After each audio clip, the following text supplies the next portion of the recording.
नमस्कार दोस्तों। कंप्यूटर ई पाठशाला में आपका स्वागत है। कल हमने ओएसआई लेयर शुरू की थी।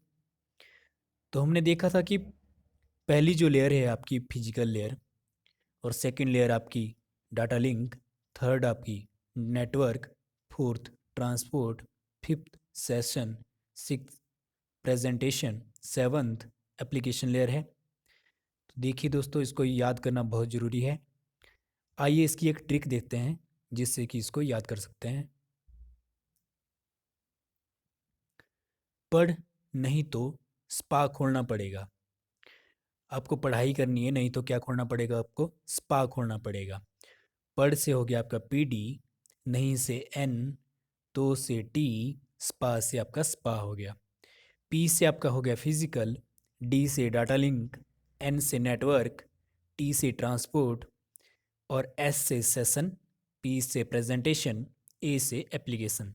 अगर ये लाइन अगर आपको याद हो गई तो ये सीक्वेंस जो है ओएसआई लेयर का, ये आपको याद हो जाएगा। एक बार फिर से मेरे साथ बोलिए। पढ़ नहीं तो स्पा खोलना पड़ेगा। P D N T SPA. आगे बढ़ते हैं। Information transmitted in the form of segment in dash layer in the network. कौन सी लेयर में आपकी जो इंफॉर्मेशन या डाटा या मैसेज आपका सेगमेंट की फॉर्म में जाता है, सेगमेंट की फॉर्म में ट्रांसमिट होता है? फिजिकल लेयर में, डाटा लिंक लेयर में, नेटवर्क लेयर में, या ट्रांसपोर्ट लेयर में? सेगमेंट जो है आपका दोस्तों, वो ट्रांसपोर्ट लेयर में डाटा जाता है सेगमेंट की फॉर्म में। आइए देखते हैं।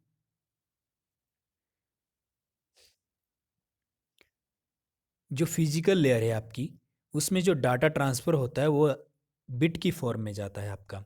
01000010, मतलब आपका जो भी डाटा होगा वो 0 और 1 की फॉर्म में ट्रांसमिट होगा।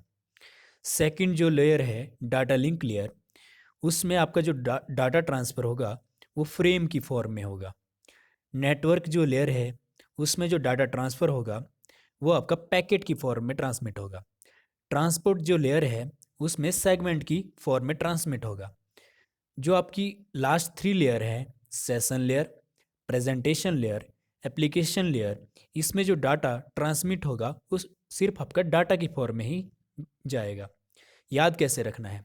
फिजिकल लेयर तो आपको याद रखना ही पड़ेगा कि 01 की फॉर्म में डाटा ट्रांसमिट होता है। 01 मतलब बिट। डाटा लिंक देखिए, डी ई एफ, डी के बाद ई आता है, ई के बाद एफ आता है, तो एफ से आप समझ जाओगे कि फ्रेम की बात कर रहा है। एन ओ पी, एन के बाद ओ आता है, ओ के बाद पी आता है, तो यहाँ से भी आपको समझ आ जाएगा कि नेटवर्क के बाद आपका पैकेट आता है। ट्रांसपोर्ट में आपका P Q R S T, तो एस के बाद आपका टी आता है, तो आपको यहाँ पे भी समझ आ जाएगा कि ट्रांसपोर्ट लेयर में सेगमेंट होता है। ये इसको याद रखने का एक ट्रिक है। ऊपर वाली लेयर तो सिंपल है कि उसमें डाटा ही ट्रांसफ़र होगा, ये आपको याद रह जाएगा। ज़्यादा इसमें जो क्वेश्चन पूछा जाता है वो ट्रांसपोर्ट, नेटवर्क और डाटा लिंक से पूछा जाता है। यहाँ पर आप देख सकते हैं डाटा आया आपका, ट्रांसपोर्ट लेयर में सेगमेंट की फॉर्म में गया, नेटवर्क में आपका पैकेट की फॉर्म में गया, डाटा लिंक में आपका फ्रेम की फॉर्म में गया, फिजिकल लेयर में आपका 01 की फॉर्म यानी बिट की फॉर्म में गया, और जब रिसीव हो रहा है डाटा तो फ्रेम की फॉर्म में डाटा लिंक में दोबारा आया।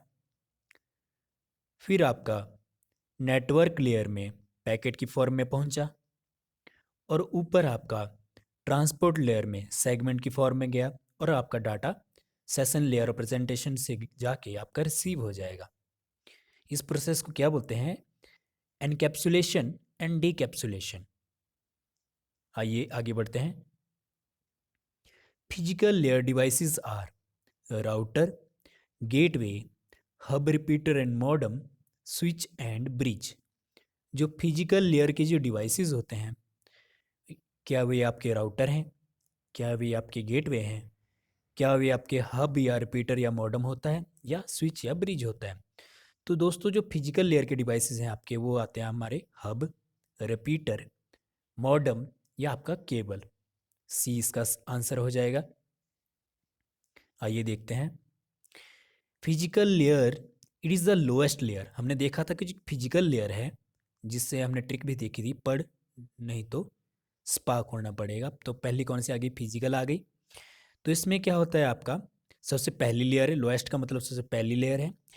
It consist of devices. Devices कौन कौन से हैं इसमें? हब है, रिपीटर है, मॉडम है और केबल है। Dash dumb dash dumb is a networking device which transmit data to all node in a network. वह कौन सा डम्ब डिवाइस है नेटवर्किंग में जो कि ट्रांसमिट करता है डाटा को सभी नोड का मतलब क्या है यहाँ पे? कंप्यूटर में।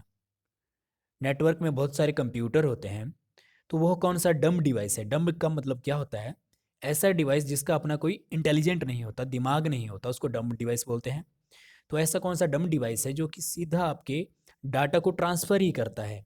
वो अपना दिमाग का यूज़ नहीं करता है कि एक अगर एक पर्टिकुलर कंप्यूटर के ऊपर डाटा या मैसेज भेजना है तो वो नहीं भेज सकता, वो सबको एक साथ ही भेज देगा, चाहे वो आपका प्राइवेट डाटा क्यों नहीं है, प्राइवेट मैसेज क्यों नहीं है। तो ऐसा जो डिवाइस है वो है आपका हब। हब का कोई अपना दिमाग नहीं होता। Hub, basic networking device that connect computer या नोड, कंप्यूटर और नोड आपके नेटवर्क में बोलते हैं हम, in a network. Hub is a dumb device, ये आपने याद रखना है। हम हब क्या है? डम्ब डिवाइस है। जैसा कि आप देख भी सकते हैं यहाँ से सर्वर आपका मैसेज भेज रहा है और ये एज इट इज़ ही आपका सभी कंप्यूटर को बिना सोचे समझे डाटा ट्रांसमिट कर रहा है। तो हमने क्या बोला? हब एक डम्ब डिवाइस है, मतलब जिसका कोई अपना दिमाग नहीं है, मैसेज को सीधा ही डायरेक्ट आगे को सेंड कर देता है। It is used in ring topology.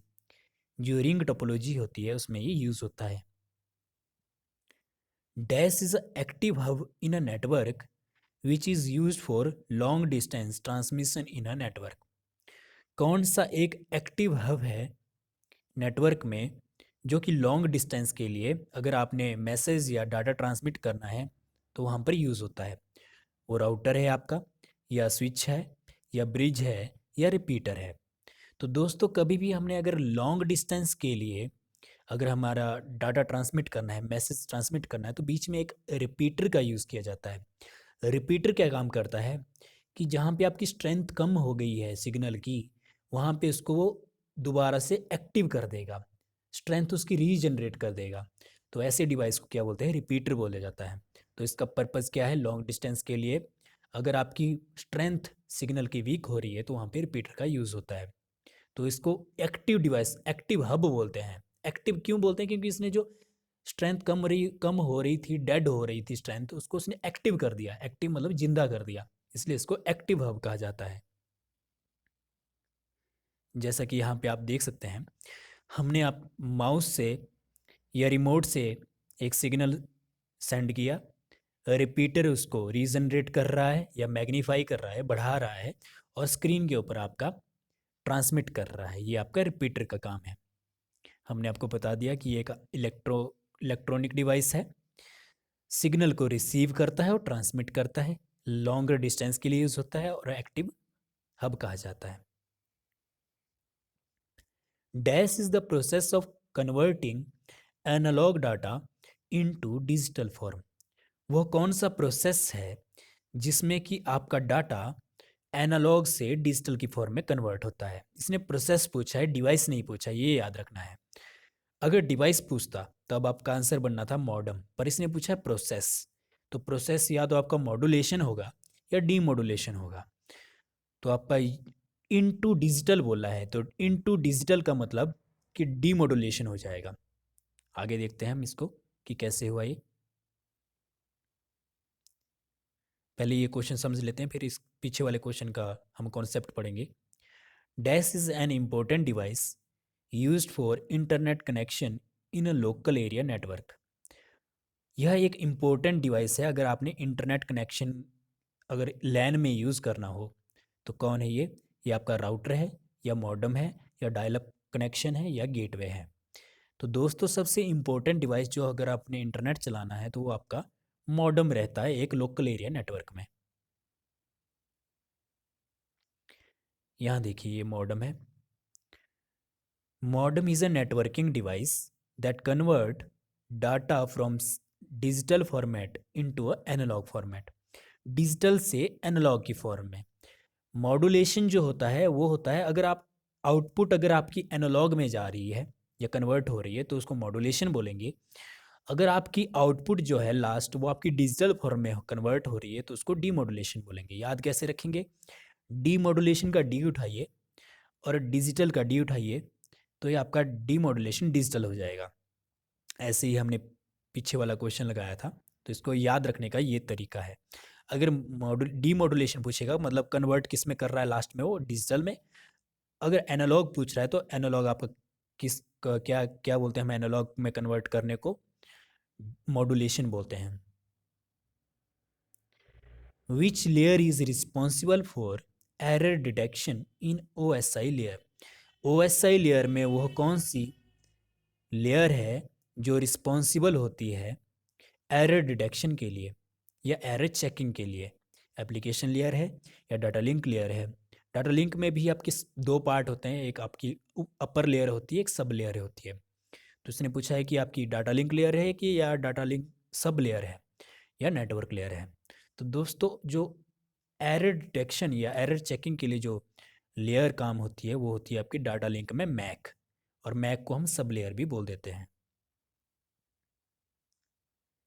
Data link layer devices, it is the data link जो लेयर है ये सेकेंड लेयर है OSI मॉडल की, जिसको फर्दर डिवाइड किया जाता है आगे। मैं एक आपकी LLC, यहाँ पे LLC होना था फर्स्ट जो, और सेकंड जो है वो आपका मैक। यानी दो पार्ट में ये डिवाइड होती है आपकी, एक लॉजिक लिंक कंट्रोल और आपका जो सेकंड होती है वो होती है मैक में मीडिया असेस कंट्रोल।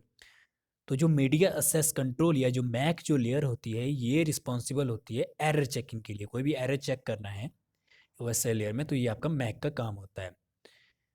तो कौन कौन से डिवाइसेस जो होते हैं वो डाटा लिंक लेयर में काम करते हैं? एक आपका ब्रिज होता है, एक आपका स्विच होता है। Dash is a device use to connect to similar protocol in a network. वो कौन सा डिवाइस है जिसका यूज़ किया जाता है दो सिमिलर प्रोटोकॉल वाले नेटवर्क को जोड़ने के लिए? तो जोड़ने के लिए इसको आप ऐसे भी याद रख सकते हैं कि जोड़ने के लिए हमेशा हम ब्रिज का, अगर कॉमन भाषा में अगर अपने याद रखना है तो ब्रिज का यूज़ करते हैं। बाकी आगे मैं आपको कॉन्सेप्ट वाइज पढ़ाऊँगा। तो क्या हो जाएगा इसका? सेम सेम अगर हाइट होगी, इसको ऐसे समझो आप, अगर सेम हाइट होगी तो वहाँ पे ब्रिज लगेगा। अगर सेम हाइट नहीं होगी तो आपका ब्रिज नहीं लग सकता, तो ब्रिज बन ही नहीं सकता आपका। तो इसको आप कॉमन सेंस से भी लगा सकते हैं अगर आपको याद नहीं रह रहा है तो। कभी भी आपका सेम आ गया, same, it is a device use to connect to similar, similar मतलब सेम प्रोटोकॉल, तो वहाँ पे ब्रिज लगेगा आपका। Dash a device use to MAC address to transfer data in a network. वो कौन सा डिवाइस है जो मैक एड्रेस का यूज़ करता है अगर उसने डाटा ट्रांसफ़र करना है या मैसेज ट्रांसफ़र करना है? मैक एड्रेस क्या होता है? कोई भी आपका मशीन है या आपका कंप्यूटर है या आपका मोबाइल फ़ोन है, उसमें एक परमानेंट एड्रेस होता है। जब आपका जो मोबाइल या कंप्यूटर बनता है तो उस टाइम उसका एक परमानेंट एड्रेस होता है, तो उसको हम मैक एड्रेस बोलते हैं या मशीन एड्रेस बोलते हैं। तो इसका यूज़ कौन सा डिवाइस करता है? तो ये है आपका ब्रिज। यहाँ पे हमने ब्रिज के बारे में बताया है। देखिए यहाँ पे अगर आपने PC1 से PC2 को मैसेज भेजना है तो ये चेक करेगा इसका मैक एड्रेस। मैक एड्रेस क्या है PC2 का, और वो सेंड कर देगा आपका PC2 को। Bridge is use to divide LAN into multiple segment. Bridge का यूज़ क्यों होता है? लैन को मल्टीपल सेगमेंट में डिवाइड करने के लिए। To control the traffic, traffic को कंट्रोल करने के लिए। ब्रिज का काम है ही है, क्या है कि एक नेटवर्क को छोटे छोटे भाग में डिवाइड कर देना ताकि बर्डन ना पड़े नेटवर्क के ऊपर। तो अभी बोल रहा है कि ट्रैफिक कंट्रोल के लिए। It can interconnect two LANs with similar protocol.